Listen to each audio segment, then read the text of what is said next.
नमस्कार दोस्तों, decode exam में आप सभी का स्वागत है। आज की क्लास में मैं ऐश्वर्या सिंह आप लोगों से मॉक टेस्ट डिस्कस करने वाली हूँ। नहीं, क्विक रिवीजन सीरीज नहीं, ना ही हम लोग मैप डिस्कस करने वाले हैं। आज की क्लास में मैं आपको कुछ भी नहीं पढ़ाऊंगी, तो आप अपनी नोटबुक और पेन को साइड में रख सकते हैं। ठीक है, आज की क्लास में आपको कुछ पढ़ाया नहीं जाएगा, हम कुछ पॉइंट्स को डिस्कस करेंगे। तो एकदम अगर आप में से कोई भी ऐसा स्टूडेंट है जो ये सोच रहा होगा कि मैम आज कुछ इंपॉर्टेंट टॉपिक्स पढ़ाएंगी या कुछ बताएंगी, तो ऐसा कुछ भी नहीं है। ठीक है, मैं पहले ही ये चीज़ क्लियर कर दूँ। मैं हमेशा लेक्चर में आपसे कहती हूँ कि कई चीज़ें मुझे आपको बतानी है, लेकिन इस समय हम पढ़ रहे हैं तो हमें पढ़ना चाहिए। ठीक है, पूरा ध्यान हमारा पढ़ाई पे होना चाहिए। जो कुछ इंपॉर्टेंट टॉपिक्स होते हैं, ठीक है, जो लाइफ के कुछ लेसन्स होते हैं, वो हम किसी और लेक्चर में डिस्कस कर लेंगे। तो आज कुछ ऐसा ही लेक्चर है, समझिएगा आप लोग। देखिए क्लास, कल RO ARO 2023 की परीक्षा 2025 में हो गई, तो कॉन्ग्रेचुलेशंस, आप लोगों की परीक्षा हो गई। ठीक है, आंसर की अगर हम बात करें, आंसर्स की बात करें, तो वो ऑलरेडी दिवाकर सर ने और शिवम सर ने अपलोड कर दिया है। तो आप उनके लेक्चर्स के थ्रू अपने आंसर्स को मैच कर सकते हैं। प्लस ऑफिशियल आंसर की भी आ जाएगी, तो आप वहां से भी अपने आंसर्स को मैच कर लीजिएगा। आप में से कई स्टूडेंट्स के मैसेजेस आ रहे हैं कि thank you so much ma'am, mock test से कई प्रश्न फंसे, क्विक रिवीजन सीरीज ने भी बहुत हेल्प की। तो ये जानकर मुझे बहुत खुशी मिली। मैं सच बता रही हूँ, एज अ फैकल्टी जब हम आपको पढ़ाते हैं और हमारा पढ़ाया हुआ, ठीक है, या जो भी हमने पढ़ा है उससे आपको थोड़ी सी भी मदद मिलती है, तो हमें ये चीज़ जानकर बहुत ही अच्छा लगता है। मैं ईश्वर से प्रार्थना भी करती हूँ कि मेरे विद्यार्थियों को ईश्वर सफल करिए, आप लोगों को सफलता मिले। ठीक है, तो हमेशा याद रखिएगा कि डिकोड टीम आपके साथ हमेशा बनी हुई है। कोई भी परेशानी हो, किसी भी सब्जेक्ट में दिक्कत हो, तो आप हमें कमेंट बॉक्स में बता सकते हैं। क्लास, अब बात करें कि मैम, जैसे मैंने अभी आपसे बोला कि आप ही लोगों के मैसेजेस आ रहे हैं कि मैम मॉक टेस्ट से कई प्रश्न बने, ठीक है, बहुत मदद मिली।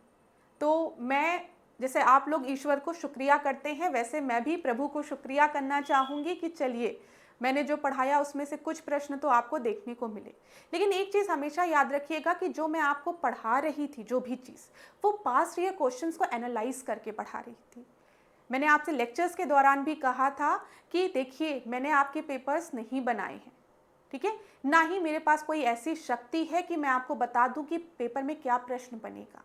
लेकिन हाँ, हम और आप या पूरी टीम मिलकर ये मेहनत कर सकते हैं, हम एक मेहनत कर सकते हैं कि पास्ट ईयर क्वेश्चंस को प्रॉपरली हम लोग एनालाइज करें और देखें किस तरीके के प्रश्न आपकी परीक्षा में पूछे जा रहे, क्या ट्रेंड है परीक्षा का, उसको समझने का प्रयास करें और उसके अनुसार अपने मॉक टेस्ट को डिज़ाइन करें, उसके अनुसार हम रिवीजन करें। हमेशा याद रखिए, जो प्रीलिम्स का सिलेबस है वो तो सेम है ना, जो इम्पोर्टेंट टॉपिक कल थे वो आज भी हैं, लेकिन हाँ, प्रश्न पूछने के तरीके में थोड़ा सा बदलाव देखा जा रहा था। जो पास्ट ईयर्स के जो क्वेश्चंस हैं, जो बार बार रिपीट होते, वो आज भी उतने इम्पॉर्टेंट हैं। ठीक है, तो उनको कभी भी नहीं इग्नोर करना है। और इस बार पेपर में हुआ भी यही। आप लोग मुझसे कह रहे हैं कि मैम मॉक टेस्ट और क्विक रिवीजन सीरीज से कई प्रश्न आए, ये जानकर मुझे बहुत खुशी मिली क्लास। लेकिन वो प्रश्न क्या मेरे मन में आए थे? नहीं, वो प्रश्न मैंने कहाँ से देखे थे? पास्ट ईयर्स के पेपर्स से देखे थे और उन्हीं प्रश्न को हमने चेंज करके अलग अलग तरीके से पढ़ा था कि अगर इस टॉपिक से रिलेटेड कोई और प्रश्न बन जाए तो क्या हम उसको एग्जामिनेशन हॉल में बैठ के सॉल्व कर पाएंगे कि नहीं। हमने इसी चीज पर ध्यान दिया था। देखिए, मैं हमेशा आपसे एक चीज कहती हूं कि पास्ट ईयर्स के जो क्वेश्चंस है उसको जरूर पढ़िए, और उसको पढ़ने का तरीका ये नहीं होता है कि पेपर उठाया और पढ़ डाला, ठीक है, हाँ मैम हमने पढ़ लिया ना, ये तरीका नहीं। जो प्रश्न बना है उसमें 4 ऑप्शंस दिए हैं, एक बार उन 4 ऑप्शंस से भी रिलेटेड फैक्ट्स को आप 2-3 लाइन में पढ़ लीजिए। और मैं हमेशा आपके साथ यही करती थी जब मैं मॉक टेस्ट में आपको पढ़ाती थी। कोई एक स्पेसिफिक टॉपिक है, इस टॉपिक से क्या क्या प्रश्न मैक्सिमम बन सकते हैं, हम यही चीज तो डिस्कस करते थे। और वही उसी टॉपिक से रिलेटेड कोई दूसरा प्रश्न अगर आपके एग्जामिनेशन हॉल में पूछ लिया और आपने आंसर सही कर लिया, आप मुझे थैंक यू कह रहे हैं तो मैं खुश हूं। लेकिन वो पेपर मैंने नहीं बनाया है, ठीक है, हमने क्या किया, हमने प्रेडिक्ट किया, हमने चीजों को एनालाइज किया। एज अ फैकल्टी मैं अपने स्टूडेंट से हमेशा कहती हूं कि देखिए, आप चाहे मुझसे पढ़िए या किसी और से पढ़िए, ठीक है, लेकिन मेहनत आपको करनी पड़ेगी। और यहाँ पर कुछ चीज़ें स्मार्ट स्टडी जो कहा जाता है वो यही होता है कि प्रॉपर एनालिसिस होना चाहिए। एक पेपर का नहीं, आप आरओ में अपीयर हो रहे हैं तो आप पीसीएस का भी पेपर देखिए, आप पीसीएस में अपीयर हो रहे हैं तो आप आरओ का भी पेपर देखिए, कोई रीसेंट पेपर कंडक्ट कराया गया आप उसको भी देखिए। तो इससे आपको बहुत मदद मिलती है। और ज़्यादा से ज़्यादा मॉक टेस्ट लगाइए। आप थ्योरी पढ़ते हैं, आपको थ्योरी समझ में आ जाती है, लेकिन जब आप उसको मॉक टेस्ट के थ्रू सॉल्व करने बैठते तो आपको समझ में आता है कि कहीं ऐसा तो नहीं है कि कंफ्यूजन हो रही है आपको। ये चीज़ आप तब समझ पाते हैं। तो हमेशा याद रखिएगा क्लास कि कुछ चीज़ें आपको ध्यान में रखनी है, बार बार चीज़ों को रिवाइज करना है, ठीक है, मॉक टेस्ट लगाना है, फिर उसके बाद पास्ट ईयर्स के क्वेश्चंस को लगाना ही है। और करंट अफेयर तो हृदय सर आपको पढ़ाते ही हैं, डेली पढ़ाते हैं, तो आप वहां से हृदय सर से रोज डेली पढ़ सकते हैं। तो आपके पास बर्डन नहीं रहेगा, ऊपर कोई भी बर्डन नहीं रहेगा कि अभी तो करंट अफेयर पढ़ा ही नहीं। डेली पढ़िए ना, खाना खाते खाते सर का लेक्चर लगा लीजिए, सुनिए कि वो क्या करंट अफेयर्स में बता रहे हैं। तो हमेशा ये याद रखिएगा। और लास्ट मिनट में शिवम सर ने घटना जो कराई है वो तो बहुत ही अच्छी गई। आप ही लोगों का फीडबैक है, मैंने देखा काफी अच्छा गया। और आप ही में से स्टूडेंट्स बता रहे हैं कि सर यहां से इतने प्रश्न फंसे। तो यहां पर क्या है, यहां पर हम चीजों को एनालाइज कर रहे हैं, क्या इंपॉर्टेंट है, बस उसी चीज को अपने स्टूडेंट्स को बता दे रहे हैं। और यहां पर ईश्वर की कृपा क्यों है, क्योंकि उसी तरीके का पेपर पूछ लिया। अगर पेपर डिफिकल्ट पूछ लिया होता तो आज ऐश्वर्या मैम आपसे आके क्या कहती, खुद सोचिए, ठीक है। अब यहां पर ध्यान दीजिएगा क्लास, हमेशा एक चीज याद रखिए कि जब आपने मेहनत की है, ठीक है, जब आपने मेहनत की है, जैसा आपकी फैकल्टीज ने आपको बताया है कि पास्ट ईयर्स के क्वेश्चन लगाओ, मॉक टेस्ट लगाओ, जो प्रश्न गलत हो रहे हैं उनको बुक से पढ़ो, बार बार रिवीजन करो, करंट अफेयर अपडेट रखो। आपने इतनी मेहनत की है, आपने अपना 100% दिया है। तो अब अगर एग्जामिनेशन हॉल में आप बैठे हो और पेपर आपको डिफिकल्ट लग रहा है, ठीक है, तो मान के चलिएगा कि 80 से 90% लोगों को पेपर डिफिकल्ट लगेगा। तो तब परेशान नहीं होना है। आज पेपर इजी आ गया तो बहुत खुश हो, ठीक है, बहुत खुश हो, मैं भी, आप लोग खुश होते हैं तो मैं भी बहुत खुश हूं। लेकिन कभी ऐसा हुआ फ्यूचर में कि पेपर फिर डिफिकल्ट आ गया तो परेशान होने की कोई आवश्यकता नहीं है। शांति से अपने मन को शांत करके उस पेपर को करने की आवश्यकता है।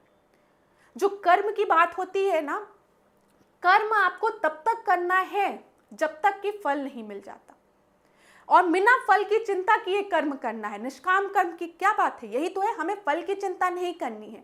आधे से ज्यादा स्टूडेंट जो है ना वो एग्जाम को क्यों नहीं क्वालिफाई कर पाते, क्योंकि उनके दिमाग में ये चलता है। देखिए, मैं आप लोगों से बात करती हूँ तो अपने एक्सपीरियंस के अनुसार आपको ये चीज़ें बता रही हूँ कि ज़्यादातर स्टूडेंट से जब बात होती है तो उनसे पूछा जाता है कैसी तैयारी। मैम तैयारी तो अच्छी है लेकिन पता नहीं सिलेक्शन होगा कि नहीं होगा तो जीवन में आगे क्या करेंगे, कुछ समझ में नहीं आ रहा है, क्या करें मैम, क्या। हाँ, मैं समझ रही हूँ। देखिए, ऐसी बात नहीं है, ये सब बोलना बहुत आसान होता है, लेकिन चिंता से कुछ भी नहीं होता, ये भी मान के चलिए। आप विद्यार्थी हैं, आपका क्या कर्म है, बस पढ़ना, ठीक है, अपनी गलतियों को पहचानना। आज आपका 2023 का आरओ की परीक्षा बहुत अच्छी गई, ठीक है, बहुत अच्छी बात है। लेकिन आप में से कुछ स्टूडेंट्स अभी भी निराश हैं, उनका परीक्षा उतनी अच्छी नहीं गई है। तो अगर आपने पीसीएस का फॉर्म भरा है तो आप उस पर लगिए, पढ़ाई शुरू कर दीजिए। साथ ही साथ आरओ 2025 की आप तैयारी कर सकते हैं, ठीक है, आप आने वाली परीक्षाओं की भी तैयारी कर सकते हैं, ठीक है। ये नहीं कि अब बैठ जाएं, बस अब कुछ नहीं करना है। हमेशा याद रखिए क्लास, एक कोटेशन है ना, असफलता एक चुनौती है, एक कविता है ना, असफलता एक चुनौती है स्वीकार करो, क्या कमी रह गई देखो और सुधार करो, जब तक ना सफल हो नींद चैन की त्यागो तुम, संघर्षों का मैदान छोड़कर मत भागो तुम, कुछ किए बिना भी जय जयकार नहीं होती और कोशिश करने वालों की कभी हार नहीं होती, ठीक है। तो जिन विद्यार्थियों को अभी थोड़ी निराशा हो रही है, मैं मानती हूं कि जब हमने परिश्रम किया है हमें नतीजा उतना अच्छा नहीं दिखता है तो हमें दुख होता है। हम कह देते हैं कि मैम कर्म करो, फल की चिंता मत करो, लेकिन इस चीज़ को रियल लाइफ में अप्लाई करना बहुत ही डिफ़िकल्ट होता है। हम जब जब रात रात भर पढ़ते हैं तो हमारे मन में यही चिंता रहती है कि क्या इसका कोई फल हमको मिलेगा कि नहीं। ठीक है, ये मैं समझ रही हूँ और ये सबके साथ होता है, ऐसा नहीं है कि खाली आपके साथ होता है। मैं जब भी यहाँ पर खड़े होकर लेक्चर लेती हूँ तो मेरे दिमाग में हमेशा ये चलता है कि जब मैं अपने स्टूडेंट्स को ये टॉपिक कह रही हूँ इम्पॉर्टेंट है, तो क्या यहाँ से प्रश्न बनेगा कि नहीं बनेगा, क्या इतनी मेहनत का कोई परिणाम निकलेगा कि नहीं निकलेगा, क्या मेरे विद्यार्थियों को समझ में आएगा कि नहीं आएगा।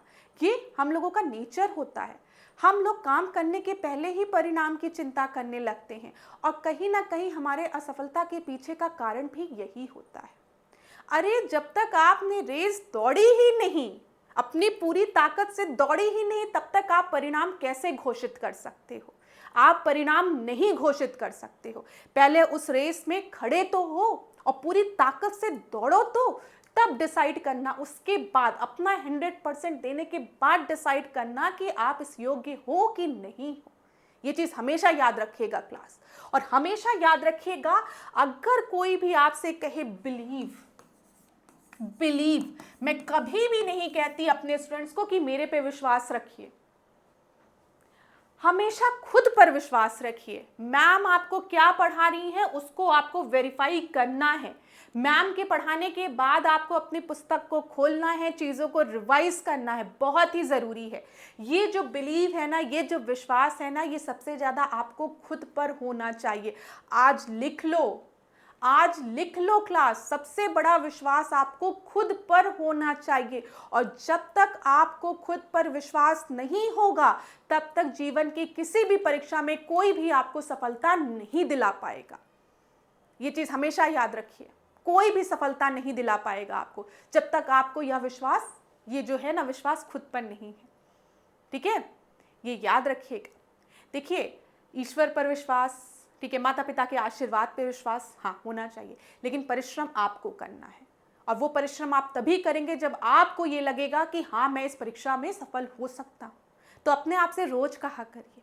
छोटी छोटी बातें हैं, ज्यादातर लोग आपको रोज बताएंगे। ठीक है, और आज आप मेरी बातों को अगर सुन रहे होंगे, आप में से अगर कोई भी स्टूडेंट, मैं सच बता रही हूँ क्लास, आप में से अगर कोई भी स्टूडेंट मेरी इस बात को ध्यान से सुनेगा और अपने जीवन में अप्लाई करेगा और ईश्वर चाहेगा कि उसको आने वाले समय में सफलता मिले, ठीक है, उसको सफलता मिलती है अगर, तो मेरे जीवन का 1% जो काम है ना, जो मेरा जो कर्तव्य है आपके प्रति, वो सफल हो जाएगा।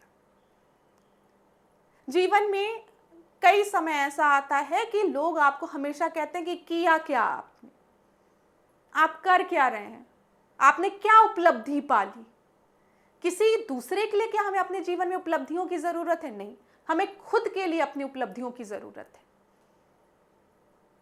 एक चीज हमेशा याद रखिएगा, जब आप सफलता की राह पर चलते हैं तो आप हमेशा अकेले होते ना, इकला चलो रे, आप हमेशा अकेले रहते हैं। और जिस दिन आप सफल हो जाएंगे, पूरी दुनिया आपके साथ होगी। ठीक है, तो ये अच्छी बात है ना, इसको क्यों बड़ा उसमें लेना कि मैं जब अकेला था, मेरे साथ कोई नहीं था, तब मैंने बहुत परिश्रम किया, बहुत अच्छी बात है। और कल जब आप सफल हो जाएंगे तो आपको सबको साथ लेके खुद चलना है। ये चीज हमेशा याद रखिएगा क्लास। तो कुछ चीजें कर्म करिए अपना, ठीक है, आपको अपना कर्म करना है। हाँ, कुछ बच्चे निराश होंगे, परीक्षा नहीं अच्छी गई होगी तो निराश होंगे, लेकिन मुझे बताओ कि निराश होने से किसको क्या मिला है? तुम रो रहे हो, चद्दर तान के, तकिया का पिलो गीला हो रहा है, किसे पता है? आपकी तकिया को पता है या तो आपको पता है, और आपकी तकिया जो है वो निर्जीव है। ठीक है, निर्जीव है ना, तो वो तो किसी से कहने जाने वाली नहीं है कि भाई देखो ये इतना रोया या इतनी रोई, पूरा पिलो गीला हो गया। दुख है, हाँ, इमोशंस निकलने चाहिए।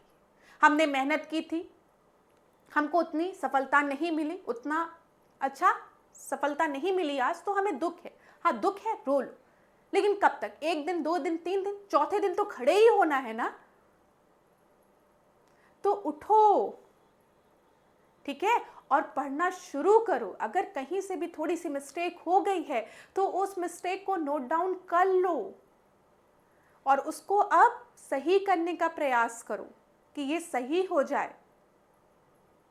देखिए, एक और कविता की पंक्ति याद आ रही है, नाश के दुख में कभी दबता नहीं निर्माण का सुख।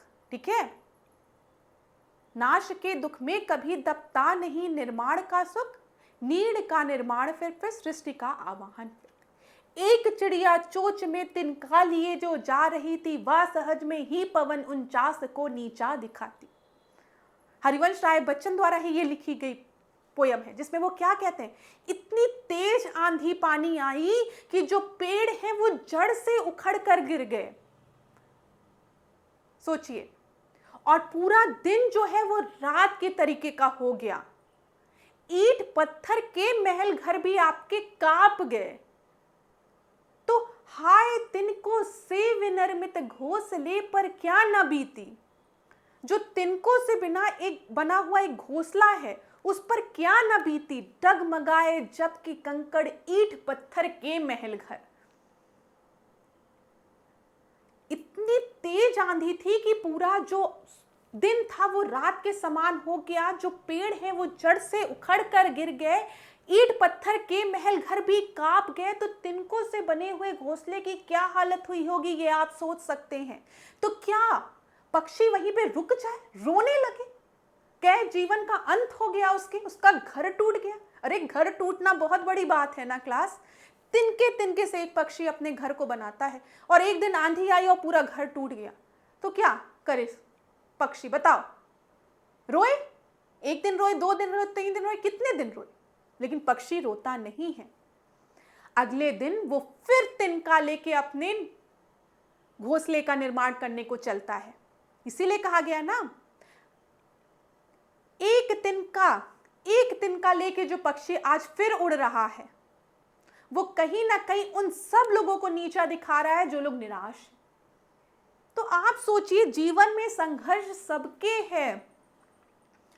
ठीक है, ऐसा मत सोचिए कि भाई मेरा ही जीवन संघर्ष, मेरे ही जीवन में संघर्ष है, मेरे ही जीवन में दुख है, मेरे ही जीवन में अच्छे लोग नहीं मिलते हैं। ऐसा कुछ भी नहीं। हम अपने जीवन को कितने सकारात्मक दृष्टि से देखते हैं ये हमारे आने वाले जीवन को बनाता है। हमेशा याद रखिएगा, हमेशा, कि हम अपने जीवन में कितने सकारात्मक हैं और यही बताएगा कि हमारा आने वाला जीवन कैसा है। छोटी छोटी चीजों से भयभीत हो जाना, छोटी छोटी असफलताओं से निराश हो जाना, टूट जाना, ये जीवन नहीं। जीवन जीने के लिए है। ठीक है, अगर आज कहीं से भी थोड़ी बहुत असफलता मिल रही है तो उसको हम देखेंगे, उसको एक चुनौती की तरह देखेंगे। ठीक है, और फिर उस चुनौती में हमारी क्या क्या कमियां रह गई हैं हम उसको समझते हुए क्या करेंगे, सफल होंगे। कुछ किए बिना ही जय जयकार नहीं होती, कुछ करोगे नहीं तो जय जयकार भी नहीं होगी, और कोशिश करने वालों की कभी हार नहीं होती। ये हमेशा याद रखिएगा क्लास। तो मेहनत करिए, मेहनत जरूर करिए, पुट योर 100%। ठीक है, and live in present, present में जिए। कल क्या होगा, कल क्या हुआ, परसों क्या होगा, अरे ऐसा हो गया तो क्या होगा, अरे कुछ नहीं होगा, जियो। प्रेजेंट क्या है, प्रेजेंट, प्रेजेंट क्या है, एक गिफ्ट है। Present is a gift. आप प्रेजेंट करते हो ना, तो ईश्वर ने अगर आपको प्रेजेंट दिया है, एक गिफ्ट दिया है, तो उसको लो और कहो, हर दिन शुक्रिया करो ईश्वर का कि धन्यवाद ईश्वर, आपने मुझे इस काबिल बनाया कि आज मैं यहां बैठकर इस परीक्षा की तैयारी तो कर सकता हूं, बस मुझे इतनी शक्ति दीजिए, इतना आत्मविश्वास दीजिए कि मैं इस परीक्षा में सफल भी हूं। ये हमेशा याद रखिएगा। और आत्मविश्वास, खुद पर विश्वास बहुत ही जरूरी है, बहुत ही जरूरी है। बोला जाता ना, शिवोहम शिवोहम।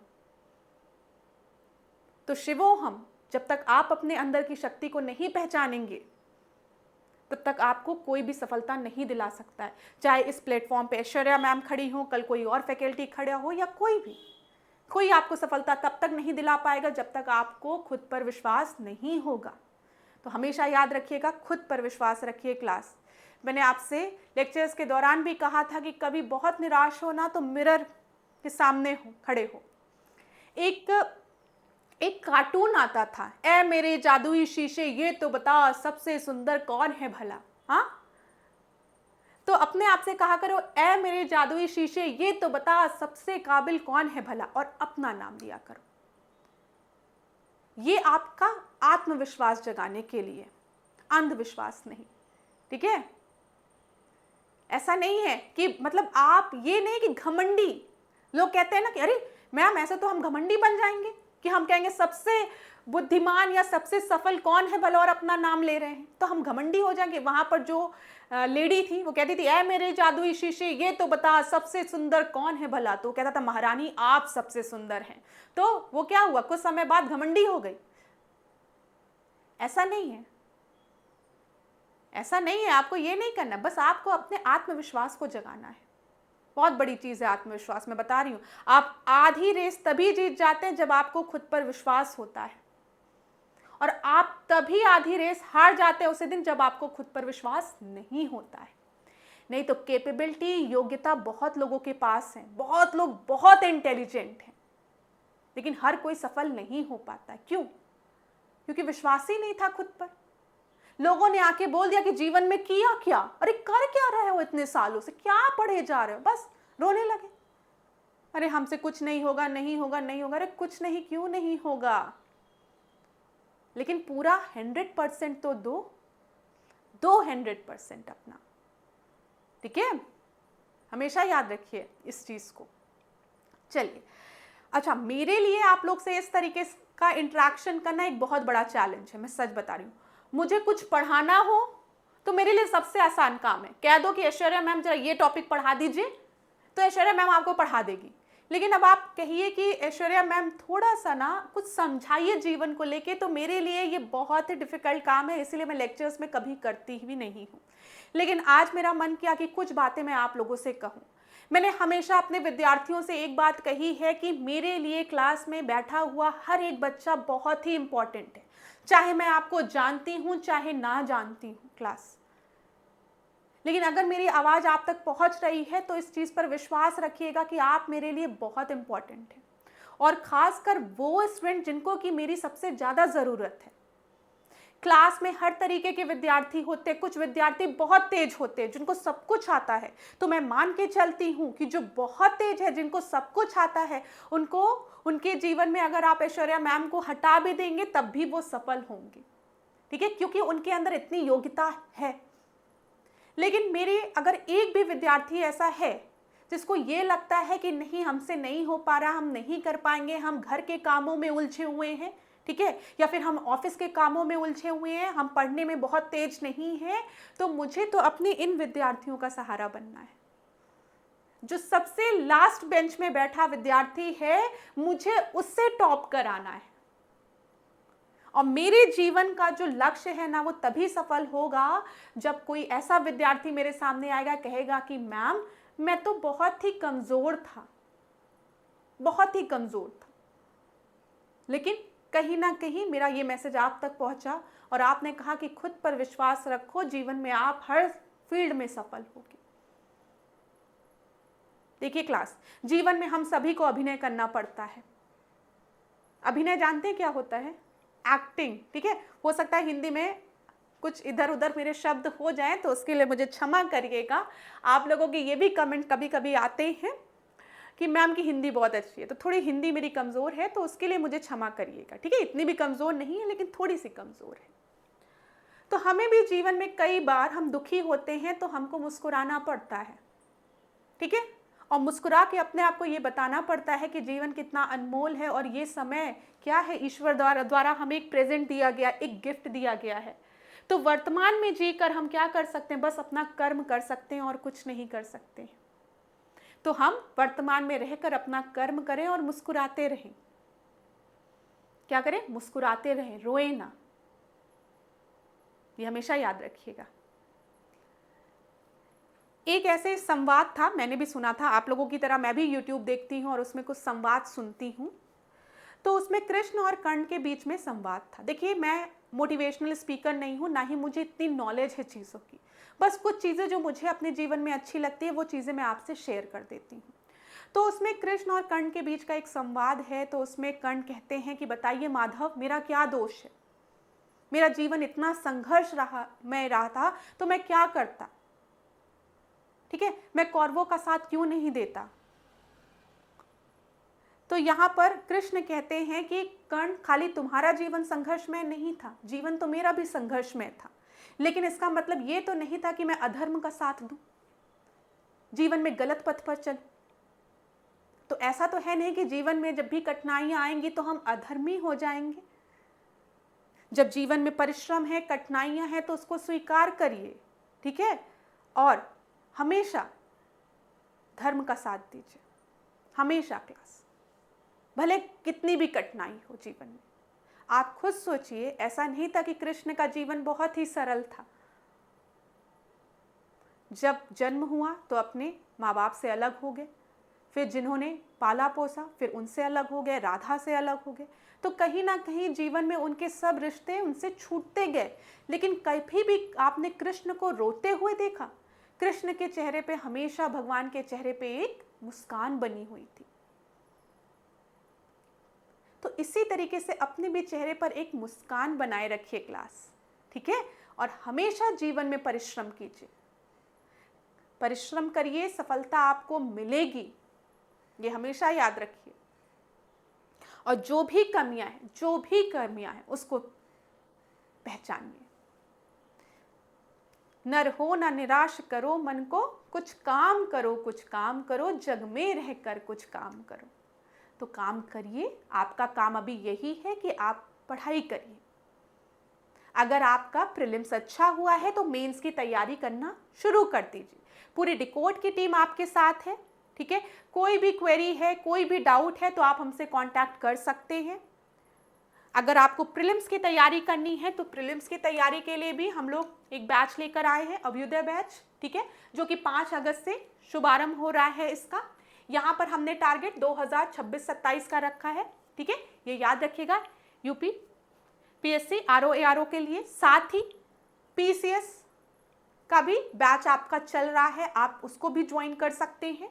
कोई भी डाउट हो बैच से रिलेटेड तो ये कॉन्टैक्ट नंबर दिए गए हैं, आप इस पर कॉन्टैक्ट कर सकते हैं। क्लास किसी भी तरीके से अपने आत्मविश्वास को बनाए रखिए।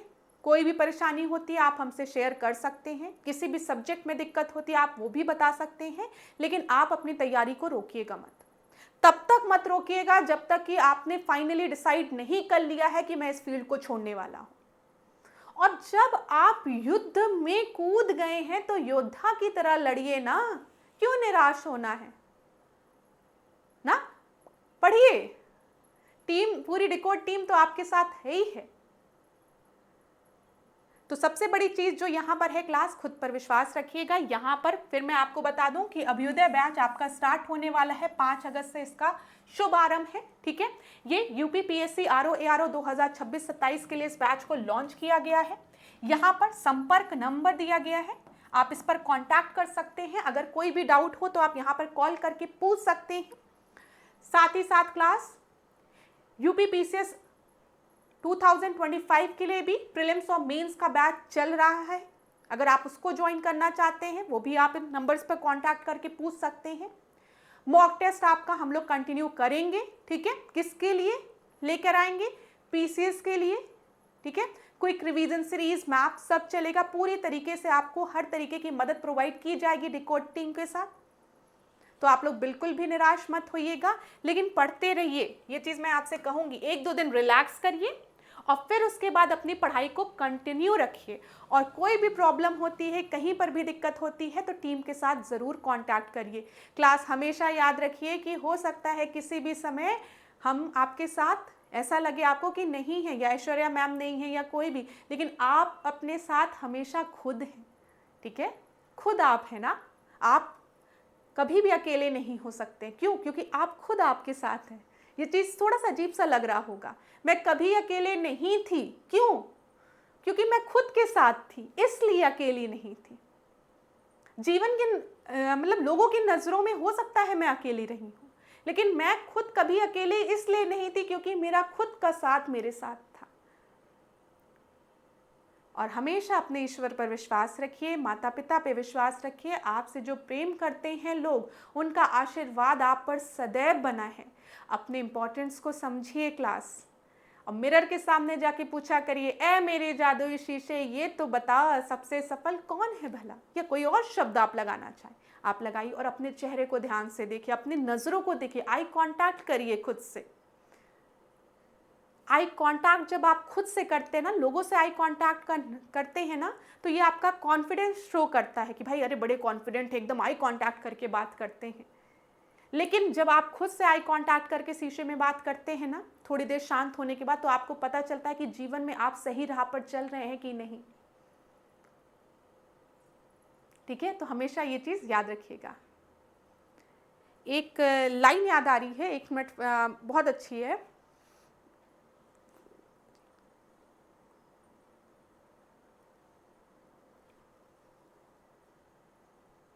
पाप क्या पुण्य क्या तू भुला दे, कर्म कर फल की चिंता भुला दे।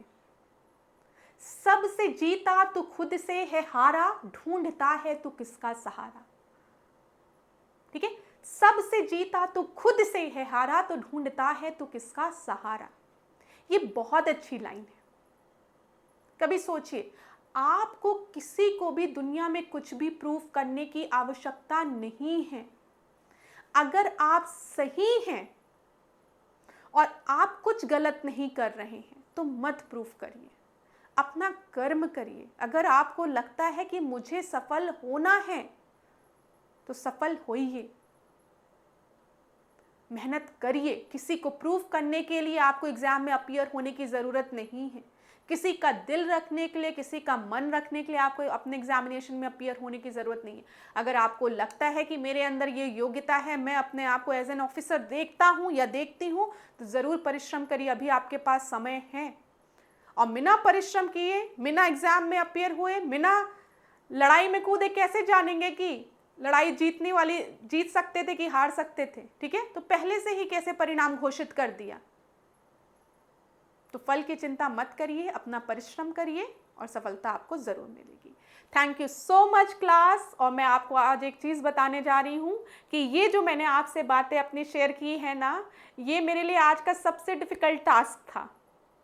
मैंने आपसे बोला ना कि मुझे कोई कह दे कि मैम पढ़ा दो, तो मैं खूब पढ़ा सकती हूँ, लेकिन मैं कोई मोटिवेशनल स्पीकर नहीं हूँ। ठीक है, मैं एक फैकल्टी हूँ, एक साधारण सी। तो अगर जो भी चीज़ें मैंने बोली इसमें आपको कोई भी आपत्ति लगी हो या कुछ मेरी बात आपको सही नहीं लगी हो, तो उसके लिए मुझे क्षमा करिएगा। मैं ईश्वर से प्रार्थना करूंगी कि भगवान आप सभी को सफलता दे, आप सभी को सद्बुद्धि दे, जीवन में आप लोग बहुत आगे जाएं, और जब आगे जाएं तो लोगों को पीछे ना छोड़े, अपने साथ लेके चले। ठीक है, तो जीवन में खूब आगे बढ़िए और खूब हेल्दी रहिए, खुश रहिए, सकारात्मक ऊर्जा से अपने जीवन को भरिए, अच्छे लोगों के साथ बैठिए। ठीक है, और कभी कभी निंदक नियरे राखिए, आंगन कुटी छवाए, बिन पानी साबुन बिना निर्मल करे स्वभाव। तो कभी कभी निंदकों से अपनी निंदा भी सुन लिया करिए, क्योंकि वो आपको बिना साबुन पानी के ही स्वच्छ बना देते हैं। तो अपनी निंदा को भी कभी कभी सकारात्मक उसमें लिया करिए और जीवन में आगे बढ़िए। ठीक है, लास्ट बस, जब आए संसार में जग हंसा हम रोए, ऐसी करनी कर चले हम हंसे जग रोए। तो जीवन का लक्ष्य ये होना चाहिए कि जब हमारा जन्म हुआ था तो क्या हुआ था, हम रो रहे थे, जग हंस रहा था। लेकिन जब हम इस जीवन को छोड़ के आगे जाएं, मतलब जब हम अपने प्राण त्यागे, तो हम हंसे, मुस्कुराहट के साथ हम अपने शरीर को त्यागे और लोगों के आंखों में आंसू हो। तो हमेशा ध्यान रखिए अपना, अपने समाज का ध्यान रखिए, खूब पढ़िए, खूब आगे बढ़िए। किसी भी सब्जेक्ट में, किसी भी टॉपिक में दिक्कत होती है तो हमें ज़रूर बताइए। पूरे डिकोड एग्जाम की टीम आपके साथ है। हमारी ढेर सारी शुभकामनाएं आप सभी को। धन्यवाद क्लास।